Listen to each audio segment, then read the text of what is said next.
जीव जंतुओं की रक्षा के लिए और पर्यावरण को संरक्षित और सुरक्षित रखने के लिए प्रचार प्रसार भी करते हैं और काफ़ी लोगों की जान भी बचाते हैं।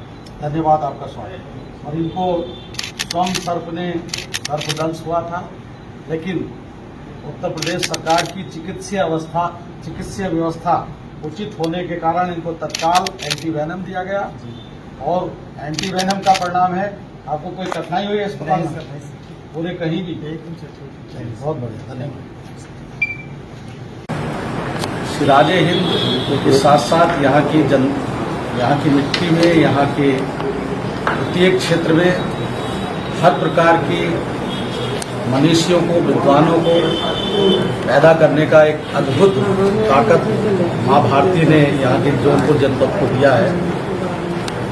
यहाँ से प्रशासनिक अधिकारी हैं, पुलिस सेवा में हैं, न्यायिक सेवा में हैं, जल थल सब सेना में हैं, न्याय के क्षेत्र में भी हैं, साहित्य के क्षेत्र में भी, विज्ञान के क्षेत्र में भी। आज हमारे साथ मुरली जी हैं, जिनको आप जानते हैं कि ये वन्य जीव जंतुओं के प्रति किसी प्रकार की हिंसा ना हो, उनके साथ कोई अमानवीय व्यवहार ना हो, क्योंकि प्रकृति की संरचना में वन्य जीव जंतुओं का भी अपना अहम रोल है। उनके प्रकृति की अस्तित्व के लिए उनके अस्तित्व का भी रहना आवश्यक है। तो आज हमारे बीच में मुरली जी हैं, इनको अभी कुछ दिन पहले सर्पदंश हुआ था। ईश्वर की अनुकंपा से और इन चिकित्सकों के प्रयास से ये ठीक हैं, स्वस्थ हैं। इनका जो कार्य है वो सर्प की हत्या करना नहीं है, एक बहुत महत्वपूर्ण विषय है, क्योंकि प्रकृति में सबका समन्वय आवश्यक है।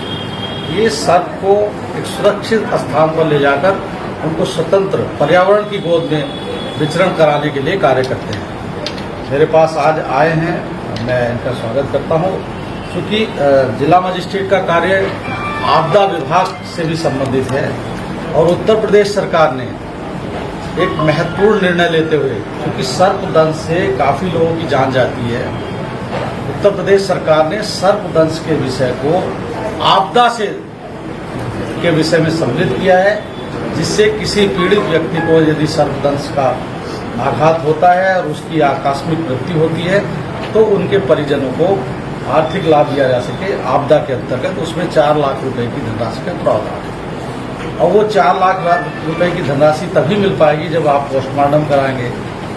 सर्प के काटने पर उसको एक चिकित्सक के पास ले जाएंगे और यदि उसके बावजूद भी वो नहीं बचता है तो उसमें उसका प्रावधान दिया है, जो हमें जनपद जौनपुर में अभी आपदा समिति आई थी।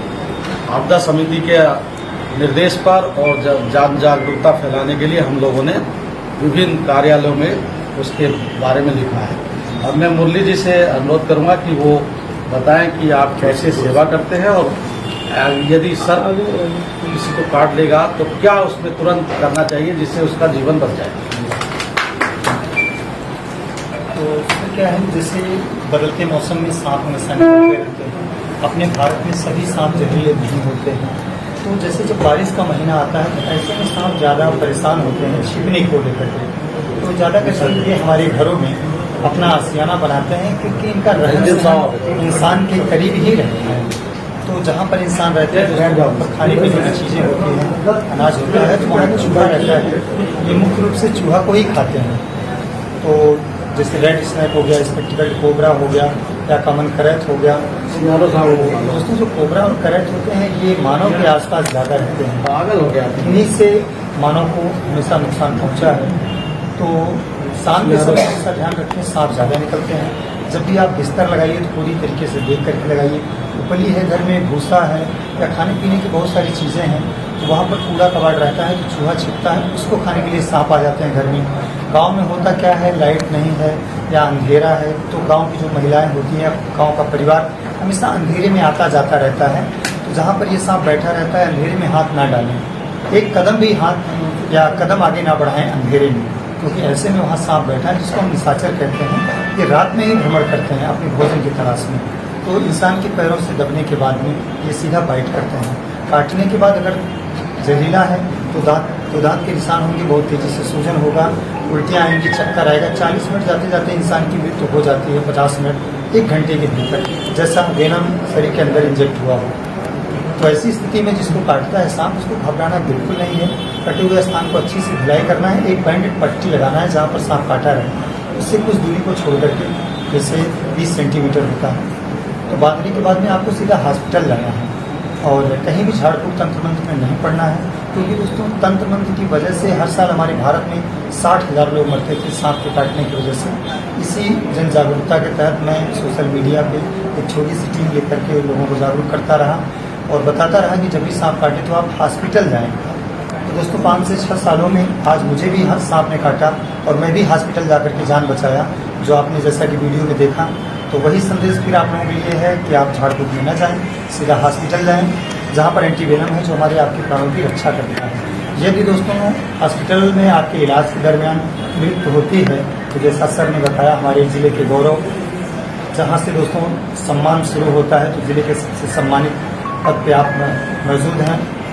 जिलाधिकारी महोदय हमारे बीच बैठे हुए हैं। तो दोस्तों यदि आपकी वहाँ पर मृत्यु होती है, सर ने बताया कि बॉडी का पोस्टमार्टम करवाने के बाद में हमारे उत्तर प्रदेश सरकार की तरफ से, पहले ऐसा नहीं था, अब हुआ है, तो सरकार ने एक पहल की है कि पीड़ित परिवार को 4 लाख रुपए का पोस्टमार्टम करवाने के बाद हेल्प मिलता रहे। तो इस प्रकार से इस वीडियो को दूर तक शेयर करके आप भी लोगों को जागरूक करते रहें और भगवान न करें किसी को सांप काटे। इसमें मैं थोड़ा सा आप लोगों को बताना चाहूँगा, जैसा मुरली जी ने बताया, निश्चित रूप से चूँकि ये उसके बारे में विस्तार से जानते हैं, तो इनकी बातों को ध्यानपूर्वक सुने। उत्तर प्रदेश सरकार ने एंटीवेनम उपलब्ध कराने के लिए समस्त CSC PSC पर इसकी व्यवस्था की है और यह व्यवस्था 24 घंटे उपलब्ध रहती है।